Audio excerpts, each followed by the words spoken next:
Good afternoon. Welcome to Charlie's Corner. Today we are going to start that journey to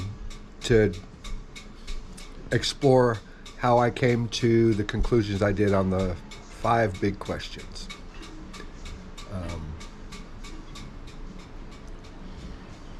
I've always wanted to. I've always had this drive to wander, to explore, insatiable curiosity about everything. Everything is interesting. Everything. And when I did my genealogy, it's now no surprise why. You see, I come from a line that left Scythia on the north shores of the Black Sea and migrated to the north of Spain. I descended from those Iberian Celts that crossed the Atlantic over to Ireland, and then the Irish who crossed over into Scotland, and it didn't stop there. I come from the families that crossed from Scotland over to North Carolina. So for thousands of years, my family line has always wandered. And that brings me to the beginning of my story. And so I found that if you dig, you'll find the answers. And we're going to begin with my mom. I did dig, and I found some answers. My mom's story is going to begin with a guy named Lord William Alexander over in Scotland. He got with a bunch of other guys and he came across to Nova Scotia. It wasn't Nova Scotia then. He was granted that land, and he helped establish the colony there at Nova Scotia. Years later, a guy named Edmund Lee Page Sr. was born there. He ended up leaving Nova Scotia. He migrated down to Denver, Colorado, where he met a woman and got married. This woman, at some point in her life, had contracted tuberculosis, and which is significant in the story. But let's move on. The two of them actually left Denver and they moved to Ontario, California. So this guy, Edmund Lee Page Sr., his family originated in England. It's an English surname, and I know we're English because there's varicose veins in our family, and varicose veins, or otherwise known as the scourge of the English, is a completely English, typical English thing. If you have varicose veins, you have English blood in you. They were Anglo-Saxon originally, so they would have came over here from Denmark and the Netherlands area, all this area right here, when the Anglo-Saxons came over and invaded England. All right, and then from there, the Page family migrated across.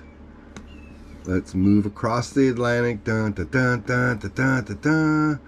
Here we go, sailing the ocean blue over to Nova Scotia.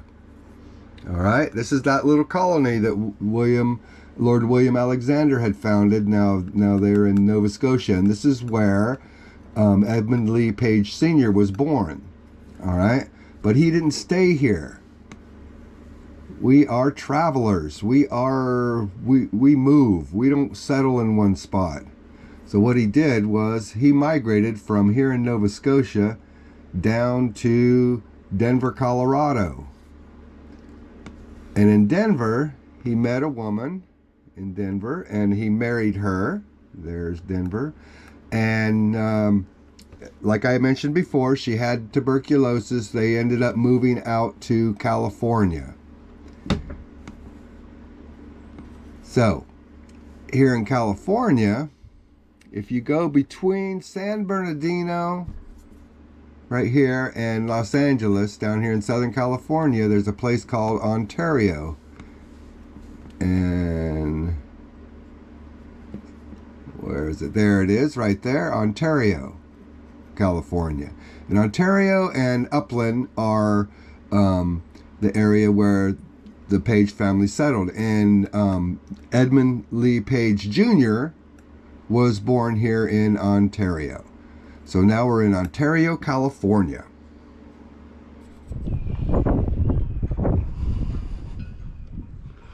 So they're in Ontario, California, and they have a boy, and his name is, they name him Edmund as well. So he's Edmund Lee Page Jr. Well, Edmund Jr. Ends up contracting this tuberculosis from his mother, and so he lives with this tuberculosis all his life, which actually didn't turn out to be that long. When he was 26 years old, well, let me back up. When he was 24, he got married to Pansy Warner, and they had a daughter named Marie. Well, when Marie was 2 years old, her dad, Edmund Jr., he actually worked loading trucks in Upland, California, and which is near Ontario. And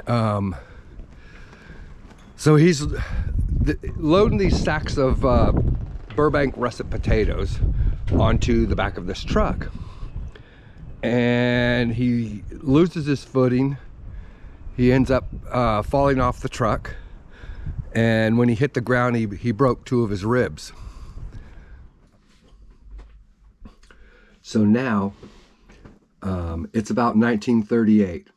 Marie's 2 years old, young married couple.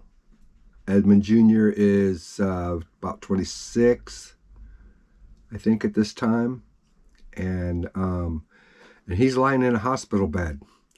The tuberculosis made it so that it was hard to breathe.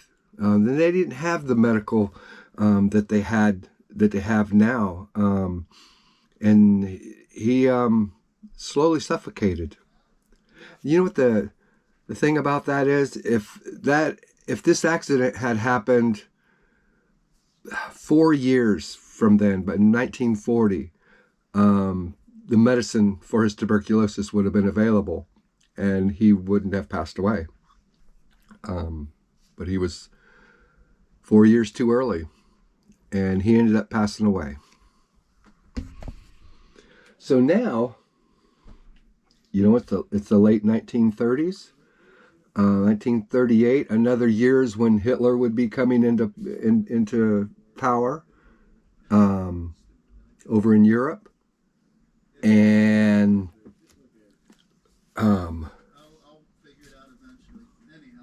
Marie's father has passed away. Pansy is now a single mother. She has to go to work. So she goes to work at this as a secretary, doing administrative tasks at the Union Carpenter office. And it's there that she meets this guy named Kenneth Green. And they end up getting married. And so it's a good thing that she did meet him. They married 2 years after Edmund Jr. had passed away. But now Marie grows up in a blue-collar, middle-class, home, and so it's not. she doesn't have quite as tough a time as my dad did in his life, which we'll get to that story on the next video. Now, Marie was the only child until she was 9 years old. So the first 9 years of her life, the world kind of revolved around her. All right. When she was 9, her sister Elma was born, and that changed the whole family dynamics. All right. Now all of a sudden, Marie's not the center of attention, and so there's a new baby in the family. She has to do things like feign sickness. She will feign sickness and get attention that way. That carried over into her adult life. And in her teen years, she was very rebellious. She was the girl that was climbing out her bedroom window. And shortly after she moved out of the house, when she grew up and moved out of the house, she had a friend that owned a horse ranch down there in Southern California. Now, Marie used to go with her friend, and they would hang out in Oceanside, California, outside the Marine base, and pick up Marines. And one day, one of the Marines she picked up was a young man named Roy, and young Marine, and she ended up getting married to him. Well, it didn't sit well with Marie's parents because Roy was Native American, and they didn't like that. And so Marie is kind of now the black sheep of the family. But Marie and Roy, they had 2 kids. First they had Larry, my oldest brother, and then they had Ken. But shortly after she had my brother Ken, they ended up separating, getting divorced, and Mom was living by herself now with 2 kids. And this is actually where Mom found herself when she decided one weekend to go horseback riding with her friend in the Angeles National Forest mountains on the trails. Doesn't it kind of make you wonder a little bit? I mean, we talk about all these things being free choice. The choices that you make, you know. My mom, growing up without a dad, you know, well, what would have happened if Edmund Jr. hadn't slipped off the truck and broke his ribs and she grew up with her dad? How would that have changed things, or would it? Would I be sitting here right now if that had happened that way? You know, everything, one event had to happen, and then the next one, and then the next one, and then the next one, and then the next one. If you take any of those out, it would have changed the whole thing. And it kind of makes you wonder, you know. And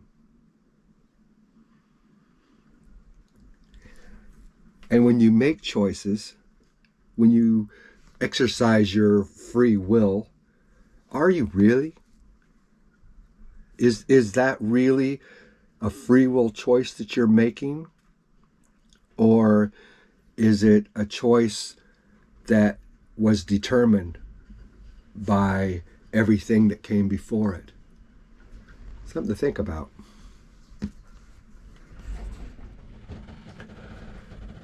I find it very interesting that the actions of one man back in the early 1600s